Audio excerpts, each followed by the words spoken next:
E aí galera, sejam bem-vindos a mais uma sessão de aluguel e no vídeo de hoje eu recebo um convidado para poder falar sobre o aclamado, sobre o cult, diretor, produtor, roteirista Edgar Wright. Só que antes da gente aprofundar em sua filmografia e um pouco ali sobre a sua maneira autoral de contar histórias, a gente vai falar um pouquinho sobre de onde ele veio logo após a vinheta.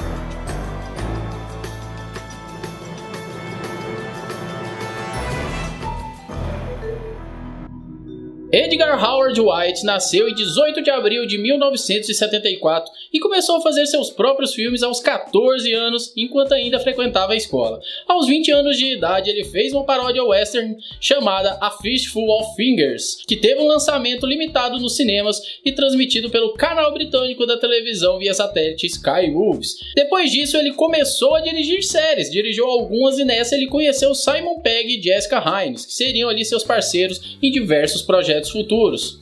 Apresentações feitas, vamos ao vídeo de fato porque nele falaremos da maneira única de fazer filmes desse diretor que figura entre os melhores de sua geração. E para falar um pouco mais sobre esse cara, né, citar os seus filmes, ir a fundo em sua filmografia, hoje eu recebo meu colega, meu amigo, meu camarada de longa data, John Miller, que está estreando aqui agora no YouTube. E antes da gente falar do Edgar Wright, fala um pouquinho aí do seu canal pra galera, John. Fala galera, tudo bem? Eu sou o John, como o Marcos já falou, eu estou estreando no YouTube esse mês com um canal chamado John Miller. Não é um nome muito criativo, é o meu próprio nome, mas tá lá. E eu falo um pouquinho sobre escrita, sobre livros, sobre principalmente histórias, como elas são contadas e do que elas são feitas. Ele é um vlog de um escritor para pessoas que realmente amam histórias. E eu assino embaixo, então o link do canal dele vai estar aqui no e-card, vai estar aqui na descrição desse vídeo. E vamos aí começar então a falar sobre o Edgar Wright, né, que é isso que a galera quer ver no vídeo de hoje, John. Qual que foi o seu primeiro contato com ele, assim? Qual é o primeiro filme dele que você lembra de ter assistido? Eu acho que é o filme que a maioria das pessoas conhece ele. Chegou depois de Baby Driver, isso vai mudar um pouco. Mas a maioria das pessoas conhece ele por Todo Mundo Quase Morto, ou Shaun of the Dead, como é o nome original, né? Por incrível que pareça, cara, eu fui assistir o primeiro filme dele, foi o Chumbo Grosso.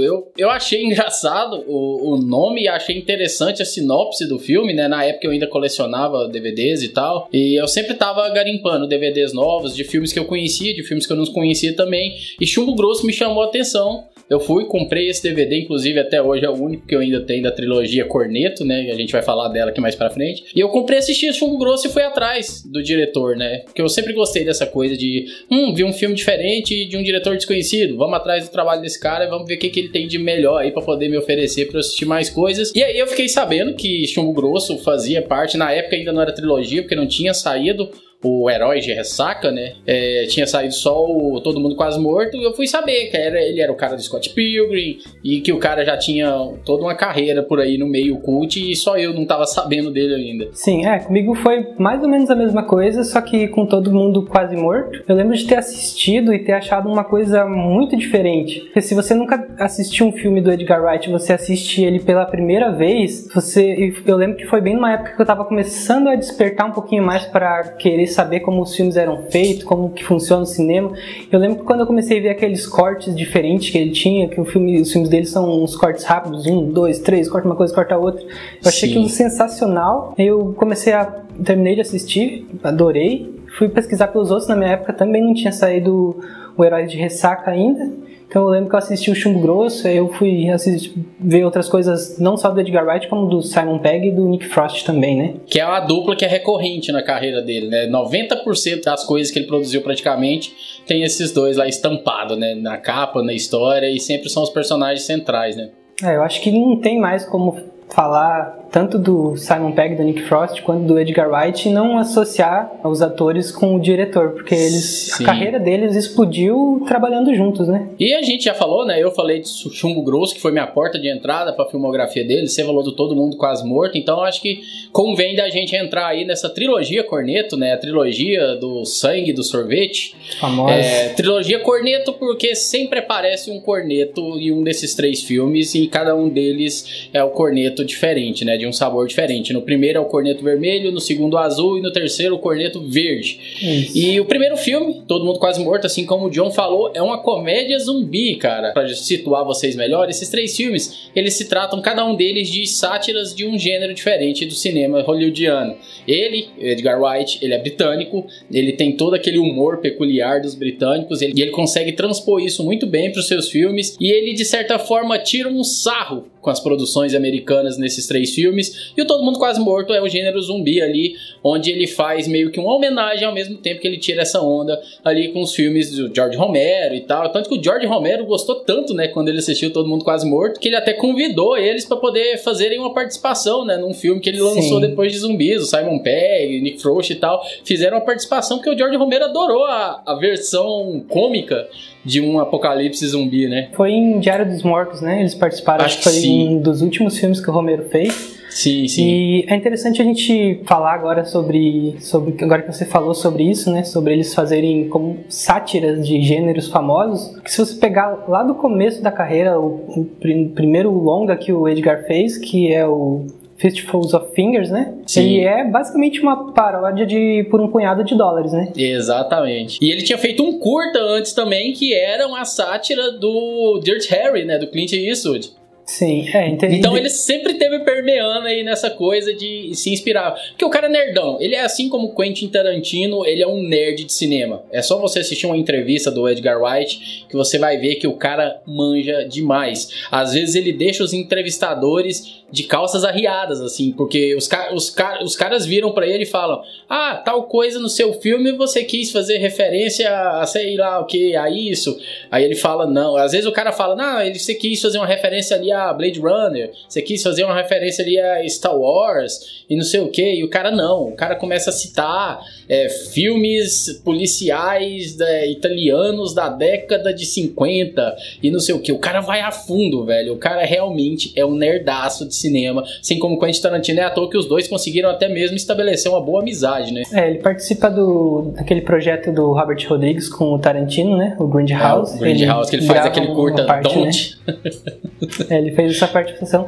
E é legal a gente falar sobre o Tarantino, porque eles têm uma trajetória e uma bagagem muito parecida. Se você... Claro que o estilo de cinema deles é totalmente diferente, mas se você pega a ascensão deles e os filmes que eles começaram fazendo e que eles foram fazendo depois, você vê que eles vieram numa ascendente do que eles já eram e de toda a bagagem e da cultura que eles vinham trazendo. Eles foram criados assistindo filmes dos mais variados tipos e eles colocam tudo isso e mais um pouco nos filmes deles, né?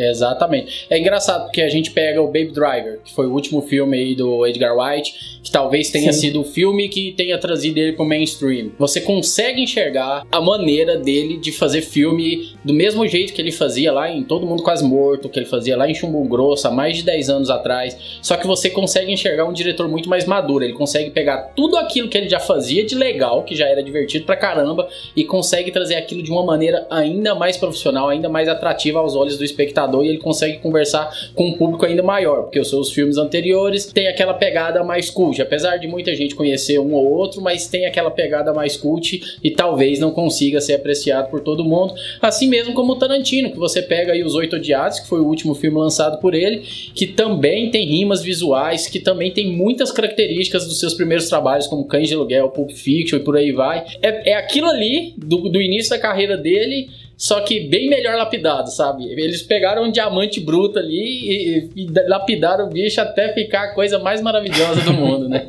Sim, e é interessante que eles chegam num ponto, principalmente o Edgar Wright, o Tarantino, acho que ele chegou nisso um pouco antes, lá no Bastardos Inglórios, eu acho que ele já alcançou esse mainstream que o Edgar alcançou agora no Baby Driver, mas é interessante que o Edgar Wright agora começa, além de referenciar outras coisas, ele já tem uma bagagem, uma cultura criada em torno dele tão grande que ele começa a se autorreferenciar. Exatamente. Isso é muito legal. E se você pega o Baby Driver, ele tem uma ligação muito grande com um clipe que ele gravou para uma banda que é a Blue Songs. Aí se você assiste o clipe dessa música, Já vi. Você já viu? É um motorista de uma galera que tá soltando banco e aí a música fica rolando e o cara fica lá esperando enquanto os caras assaltam o banco.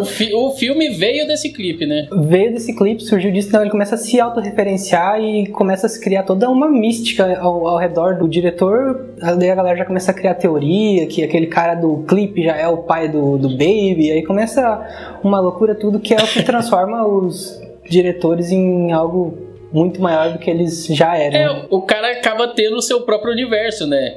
Exatamente. A Marvel vem construindo um universo há 10 anos aí, e o cara já tem o próprio universo dele há mais de 10 anos. Assim como o Tarantino. É difícil não traçar um paralelo, como você falou, porque eles caminharam por rumos muito parecidos. Cada um tem as suas particularidades, cada um tem a sua linguagem, mas eles têm muitas semelhanças como profissionais atrás das câmeras, né? Não seus filmes, que a estética é diferente. Eu acho válido a gente comentar, né, também sobre o infortúnio, né, da carreira do Edgar Wright, que foi a sua entrada e saída precoce, né, do universo Marvel. Ele ia dirigir, né, esse filme do Homem-Formiga. Ele trabalhou nesse projeto durante uns 8 anos, mais ou menos, ali na pré-produção, no roteiro dele, até que pouco tempo antes de começar a rodar o filme em si, ele acabou saindo do projeto alegando ali divergências criativas, né, foi o que foi noticiado. Sim. Mas isso eu acho que deve-se muito a questão da Marvel gostar de podar demais seus diretores. Eles gostam de contratar diretores que eles possam controlar de alguma maneira, né? Principalmente ali pela figura do Kevin Feige, que é o manda-chuva desse universo cinematográfico. Ele que sempre tá ali por trás de todos os diretores para poder tentar manter o máximo possível essa unidade entre os filmes, né? Que acaba se tornando essa tal fórmula Marvel que todo mundo tanto comenta, né? E o Edgar Wright, por ser um diretor tão autoral, acabou não conseguindo casar muito bem com esse modus operandi da Marvel, né? Eu até vi uma entrevista dele em que ele fala que ele estava disposto a ceder um pouquinho para fazer um filme um pouco mais com a cara da Marvel, mas a Marvel não estava disposta a ceder um pouquinho para deixar ele fazer um filme com a cara um pouco mais dele também. Nem para fazer aquele 50-50, aquele meio de campo. A Marvel não queria e ele acabou saindo fora, apesar dele ainda ser creditado no filme como produtor e como roteirista, né? Sim. E mesmo gostando muito do filme do Homem-Formiga, não consegui sair do cinema sem pensar como aquele filme poderia ter sido se tivesse passado pelas mãos dele de fato, se ele tivesse realmente rodado aquele filme. Eu não acho que seria algo muito diferente na questão de história. Talvez um pouco, porque eles divergiram nessa questão, mas acho que não mudaria, não seria nada tão drástico, mas eu acho que com certeza ficaria um pouco melhor. Mas é que nem você falou, se você pega os diretores que a Marvel contrata, geralmente, eles são ótimos diretores, mas eles nunca são diretores que têm uma voz muito grande. Tem uma voz muito própria, uma identidade cinematográfica muito própria. Eles geralmente são ótimos diretores que são lineares, que eles conseguem trabalhar dentro de um estúdio e se adaptar dentro de um estúdio. Acho que a pessoa com mais personalidade que eles contrataram até hoje foi o Ryan Coogler, que conseguiu fazer um filme autoral em Pantera Negra, mas que mesmo assim, se você olha, ele é um filme dentro dos moldes da Marvel. Então você pega o Edgar Wright, que é uma pessoa que tem uma voz cinematográfica muito própria, tem uma identidade visual e de história e de forma de contar suas histórias muito própria. Com certeza é difícil de imaginar que isso daria certo. Você pega os filmes do Edgar Wright e você vai ver que ele é uma pessoa que ele domina o filme inteiro. Ele escreve, claro, com outras pessoas, ele trabalha com outras pessoas na parte de edição, mas se você pegar a equipe técnica que trabalha com ele nos filmes, ela segue sempre rodando, nunca é só uma pessoa, né? Mas a identidade dele tá sempre lá, porque quem manda, quem domina os filmes dele é ele. Ele pensa desde se você o pegar roteiro. até os primeiros trabalhos dele, quando ele ainda era jovem, adolescente, lá seus 18, 20 anos, quando era ele mesmo que editava, quando ele não tinha verba para ter um editor, claro. Você vê que as paradas ainda lembram muito. Hoje que ele tem um editor, e naquela época você vê que as imagens, a montagem ainda casa muito. Você vê que é a visão do Edgar Wright ali. Por ele faz tudo, né? Ele escreve, dirige, atua. Muitos filmes ele aparece, até filmes que não são dele, ele faz pontas e séries fora do universo dele, ele faz participações. Então ele é uma pessoa que, acho que ele é tão apaixonado por cinema, assim como o Tarantino também é, que a gente fica falando de Tarantino e Marvel em todo momento, mas é que não tem como não associar, que ele tá em todos os cantos, ele gosta de fazer tudo. Acho que por ele montava a elétrica, limpava o chão e fazia trilha sonora, só... Mas aí a gente falou, né, que a gente puxou a trilogia Corneta e já deu aquela viajada bonita. A gente falou do Todo Mundo Quase Morto, aí depois, né, dentro dessa trilogia tem também ali o Chumbo Grosso, que é o segundo filme, e que faz sátira com os filmes policiais, os filmes com mistérios a serem resolvidos. Isso, e tal. Que é o meu favorito, inclusive. E não, Todo Mundo Quase Morto é o meu favorito. Eu gosto muito de Todo Mundo Quase Morto, inclusive ele é acho que é o filme que mais inspirou o meu livro que eu tô lançando agora, que é de zumbi também é uma comédia. Então quando eu paro pra olhar, foi uma coisa que eu não tinha prestado atenção. Depois que eu reassisti o filme, eu vi como esse filme, essa forma de escrever, de contar uma história, influenciou a minha forma de contar a história. Mas Chumbo Grosso, ele... não sei explicar porquê, talvez seja pelo gênero de parceria policial, de ação, de suspense que eu gosto tanto, ele acabou se tornando meu favorito, meu xodó. É muito bacana Chumbo Grosso, cara. Que, pra quem não sabe, a história se trata ali de um policial lá que trabalha em Londres, que ele é muito bom, ele é muito eficaz, ele resolve tudo muito rápido, e ele, por conta de ser esse policial tão eficaz, ele tá ofuscando os outros policiais. A força policial tá ficando quase que inutilizada por causa dele. Então eles encontram uma maneira de mandar ele pra uma cidade do interior, que é considerada a cidade mais pacata ali da Inglaterra, mandam ele pra lá, pra ele poderem ficar livre dele, e a força policial voltar ali à sua rotina normal. E ele, quando chega nessa cidade, ele começa aos poucos ali a ver que as coisas não são como realmente falam por aí, né? Ele vê que a cidade não era essas coisas, alguns estranhos incidentes começam a acontecer, e ele começa ali a averiguar por trás de tudo que tá acontecendo ali, né? Aí tem vários desdobramentos que a gente não vai entrar em detalhes aqui para não dar spoilers, mas ele é um filme que tem muitas semelhanças visuais com outros filmes de ação, como Caçadores de Mansão, Bad Boys, Duro de Matar, até a figura do personagem lá do Nick Frost. Ele é apaixonado por esses filmes, né?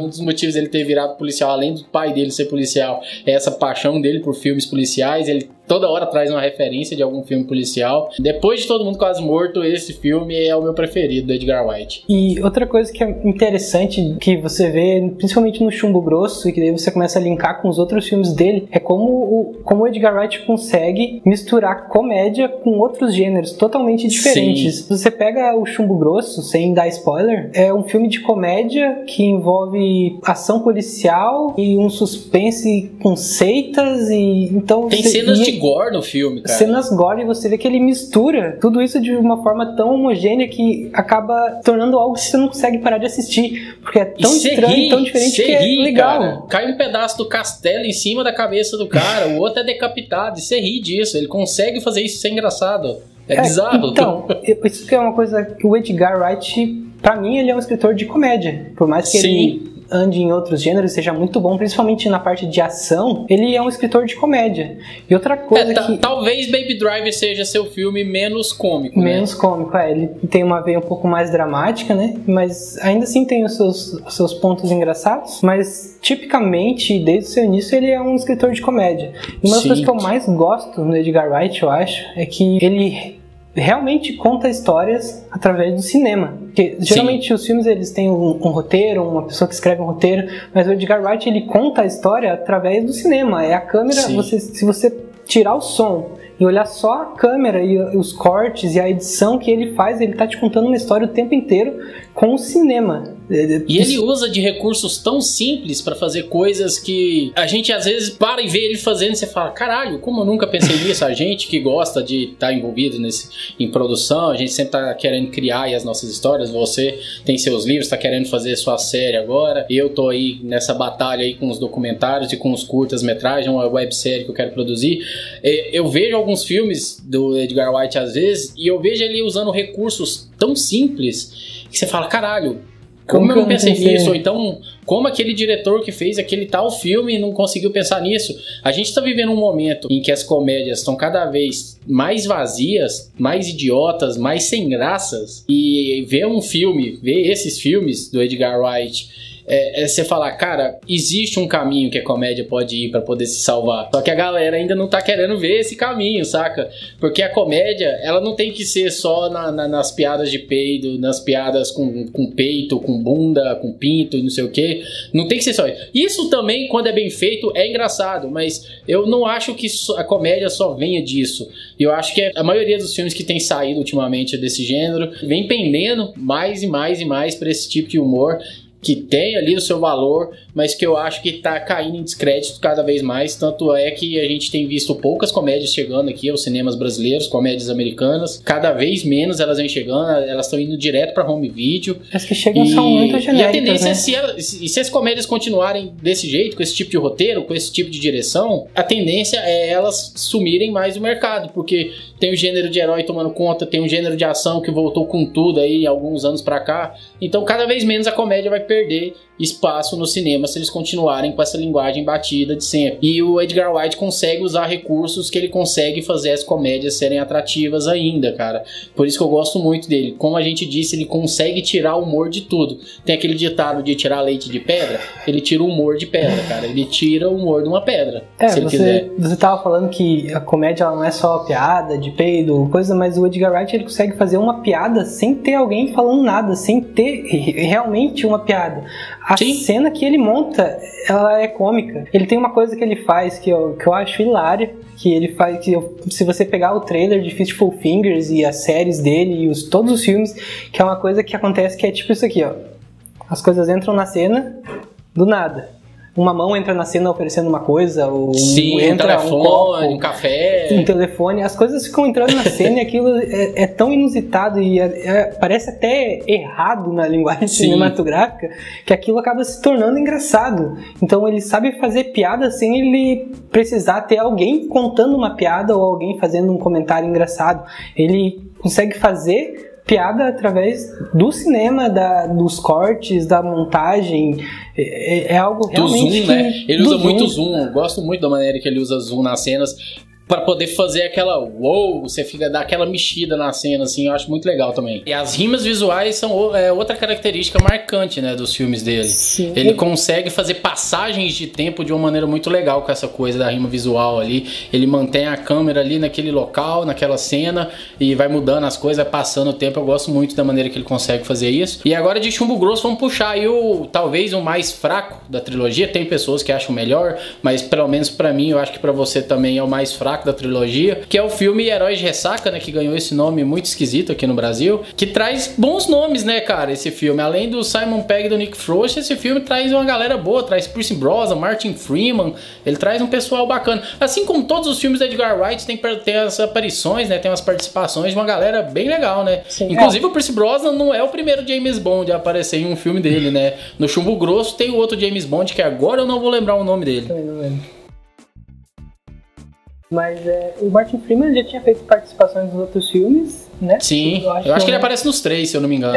Eu acho que ele aparece nos 3, mas no Herói de Ressaca ele tem um papel de verdade, no caso, né? Ele tá ali na maior parte do filme. E eu não sei se o Herói de Ressaca ele é o mais fraco, porque nessa época, quando saiu o Herói de Ressaca, já existia um hype em cima do Edgar Wright.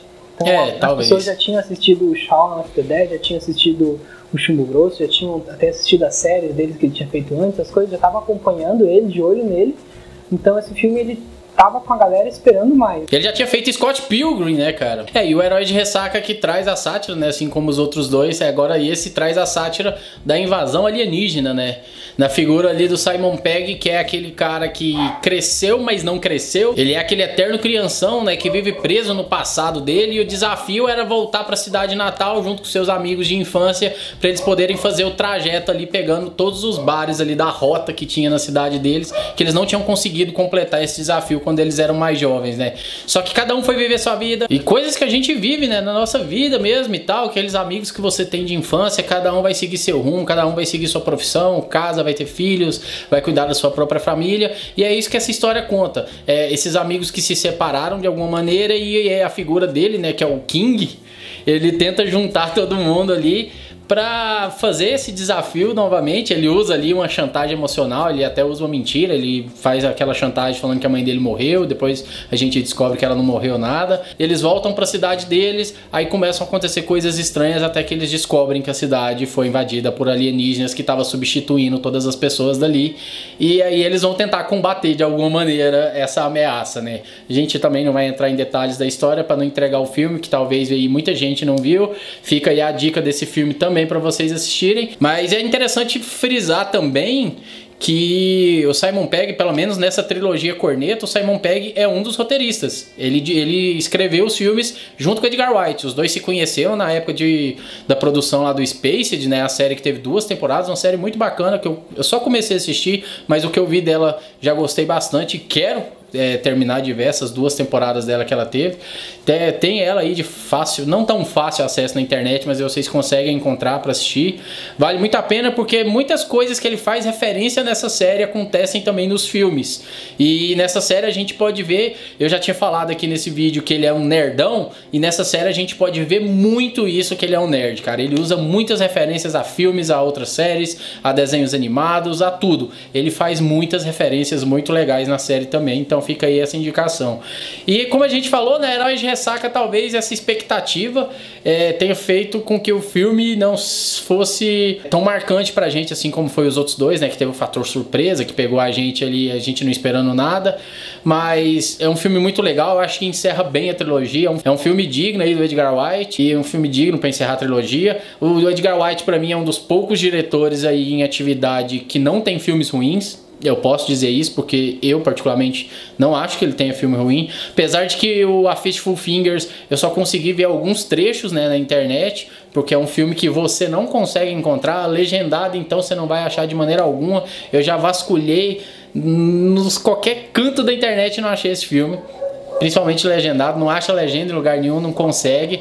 Mas fazer o que? Um dia quem sabe a gente acha. Mas eu não consigo achar, não consigo falar que algum filme do Edgar Wright é ruim, cara. Eu acho que a gente poderia falar de Scott Pilgrim, mas eu acho que não convém tanto a gente entrar, talvez, em Scott Pilgrim. A gente pode só passar rapidão nele, porque ele é um filme muito caricato, porque ele é um filme que é baseado num quadrinho, já era um quadrinho já todo estilizado e tal, e o Edgar Wright ele seguiu muito o padrão do quadrinho, apesar dele trazer um pouco ali da identidade dele, mas eu acho que ele seguiu muito o padrão ali daquele quadrinho, e eu acho que talvez seja o filme menos autoral de sua carreira, até por ele ter feito baseado numa obra de outra pessoa, né? Mas acho que a gente já pode puxar já pra Baby Driver pra poder encerrar, que eu acho que Baby Driver acabou sendo aí talvez o maior trabalho de sua carreira até então, né? Antes disso ele já era um diretor extremamente conhecido, mas geralmente conhecido e pesquisado a fundo por gente que curte um pouco mais de cinema, ou que gosta de acompanhar diretor, que nem é o caso da gente, que não consegue só assistir um filme, quer saber quem é que fez, quem é que escreveu, quem é que montou e quer ver toda a biografia do autor, do diretor. Mas agora ele entra pro hall dos diretores da grande massa, né? Não, e olha o elenco que o cara conseguiu pra esse filme, cara. Jamie Foxx, John Hamm, Ansel Elgort, Kevin Spacey, que na época era o Kevin Spacey ainda, o John Bernthal. O cara conseguiu trazer um elenco pra esse filme sensacional, cara. E ele consegue contar a história que a gente já falou, que é baseada num clipe que ele tinha feito pra uma banda há muitos anos atrás, nos anos 90, se eu não me engano. E ele consegue contar essa história que ele conta no clipe. Agora ele maximiza esse universo e traz a figura ali do Baby, né? Que é um moleque que tem problema auditivo, que era meio delinquente quando criança, cresceu sem os pais, que morreram num acidente. E ele ficou meio que preso ali com a dívida com o personagem do Kevin Spacey. E ele acaba se tornando, como ele tinha umas habilidades como motorista desde criança, ele acaba se tornando ali motorista de fuga, né? Um piloto de fuga dos crimes ali que eram comandados pela figura do Kevin Spacey na história, né? O que esse moleque, o que ele consegue trazer desse Ansel Elgort, que eu não gostava muito desse moleque antes das coisas que eu tinha visto dele, vou confessar aqui, mas o que o Edgar Wright conseguiu fazer com esse menino nesse filme, cara, é sensacional, viu? Jogou o Ansel Elgort também, que já vinha numa crescente, mas ele tava ali naquele esquema de filme adolescente. Ele pegou e colocou o Ansel Elgort no hall dos atores que estão nos holofotes agora, né? Então, sim, você pega os atores que estão em alta hoje, o Ansel Elgort está lá no meio da listinha. e esse filme, a gente já comentou que ele não é tão comédia quanto os outros, mas tirando a parte da comédia, ele é o Edgar Wright elevado à centésima milésima potência, né? Ele pega tudo que o Edgar Wright fez na sua vida e tudo que ele representa e toda a identidade que ele tem. Parece que tudo que ele fez foi pra chegar naquele filme, né? Sim, tira daqui onde ele tava e coloca aqui. Agora expandiu e explode na cara de todo mundo que tá assistindo, porque é uma coisa muito grandiosa. E você que acompanhou ele, que viu os filmes, as séries lá desde o começo, aquilo te deixa tão feliz, tão emocionado de você ver que o Edgar Wright conseguiu fazer uma coisa tão grande com atores fodas e com um trabalho técnico e uma divulgação, um grande estúdio, que é como se fosse alguém da sua família que tá explodindo, estourando, né? Sim. Pois é, e Baby Driver, cara, foi um filme muito bem aceito. Eu não sei dizer a direito a bilheteria desse filme, mas a aceitação tanto do público quanto da crítica foi muito boa. Como você já disse aí, deixou bem claro, é o Edgar Wright em sua melhor forma. É o cara pegando tudo que ele aprendeu no decorrer da sua filmografia, ele conseguiu trazer de uma maneira super profissional para esse filme. Não consegui pensar numa palavra melhor, mas eu acho que dá para entender o que eu quis dizer. Ele consegue trazer aquelas coisas da montagem dele, aquela montagem dinâmica, aquela montagem que não para em nenhum momento, que não deixa o espectador pescar, que não deixa o espectador dar uma moscada. Se você der uma piscadinha mais demorada, você vai perder alguma coisa que está acontecendo. Ele consegue ritmar o filme muito bem de acordo com a trilha sonora que ele escolheu para o filme, ainda mais ele conseguindo usar esse recurso na figura do Baby, né, que tem um problema auditivo, tem aqueles zunidos no ouvido e precisa estar dirigindo sempre com a música no ouvido para poder tentar abafar aqueles zunidos. Então ele consegue trazer isso como um elemento não só da narrativa, como também para trazer a dinâmica da montagem do filme. E cara, sensacional Baby Driver. Já parece que já confirmaram que vai ter um Baby Driver 2. Tô curioso. Não sei se eu gostaria de ver um Baby Driver 2, eu tô sendo sincero aqui, mas tá lá no IMDb, lá, Baby Driver 2, lá já no perfil do Edgar Wright. Vamos ver o que ele vai tirar disso aí, né? Não tenho ideia. Eu só espero que ele traga o Nick Frost e o Simon Pegg em Baby Driver 2. Cara, eu vou ficar muito chateado se isso não acontecer. Seria legal trazer os dois. Eu não tenho, assim, muitas notícias de próximas produções dele, eu vou ser sincero aí. Mas se mais pra frente aí, se surgirem novos projetos para Edgar Wright, eu chamo o John pra gente vir falar um pouco aí sobre os novos projetos dele, que eu sei que o John gosta muito dele. A gente vai ficando por aqui, galera. Espero que vocês tenham curtido esse vídeo um pouco diferente. Nunca teve um vídeo com esse formato falando de um diretor, da carreira de alguém aqui no canal. Se vocês gostaram, digam aqui nos comentários o que vocês acharam, deem críticas, deem sugestões. Quem sabe vocês podem sugerir aí atores, atrizes ou diretores que vocês gostariam de ver trazendo aqui para Sessão de Aluguel, comentando a carreira deles. Se vocês gostaram da participação do John também, digam aqui embaixo nos comentários aí, traz o John de novo, Marcos, que aí eu convido o John, a gente faz aí um combinado, ele encontra um espaço aí na agenda dele para participar aqui de novo. Confiram o canal dele, não deixem de ir lá no canal dele, como eu já disse, tá no iCard, tá na descrição do vídeo, para você que gosta de escrever, para você que está se aventurando agora no mundo dos roteiros, no mundo dos livros. Cara, confere o canal do John que vai ter dicas muito boas, ele tá começando agora, não estranhe você chegar lá e ver poucos vídeos. E eu posso garantir que o cara é bom, que o cara sabe do que ele tá falando e do que ele vai trazer, que ele vai falar no canal ainda. Confere o trabalho dele lá, eu conheço ele há muitos anos, então eu posso garantir e assinar embaixo. E John, muito obrigado pela participação aqui no canal. Eu que agradeço, estava esperando esse convite aí já desde o início do canal. As portas estão abertas para quando você quiser voltar aqui. A gente mora bem longe, mas agora com a tecnologia... Sim, facilita um pouco. Mais fácil. Sempre que quiser, você é bem-vindo aqui no canal. Vamos falar aí de novas coisas, de novos diretores, quem sabe a gente faz aí uma pauta do Tarantino, que a gente tanto falou hoje. Seria legal a gente trocar uma ideia aí sobre a carreira do Tarantino também. Eu acho que isso renderia um papo muito bacana, viu? Pois é isso, galera. A gente vai ficando por aqui. Se você gostou do vídeo, deixa seu like aqui embaixo. Se você é novo aqui no canal, se inscreve aqui. Se inscreve também no canal do John. Ativa o sininho que você vai receber os vídeos sempre que tiver lançamento aqui no Sessão de Aluguel. Mês de outubro, vocês, não sei se vocês estão sabendo, mas tem vídeo todos os dias aqui no canal, do dia 1º ao dia 31, vídeos todos os dias, galera. Então vocês deem uma forcinha no rolê aí, porque não é fácil lançar vídeo todo dia. Dá uma fortalecida no movimento, curte a página lá, compartilhe o vídeo com seus amigos que vocês sabem que gostam de cinema, de séries, de animes. Compartilhe dessa forcinha. A gente vai ficando por aqui, galera. Foi lindo. Aquele abraço e até a próxima sessão, hein? Valeu. Tchau.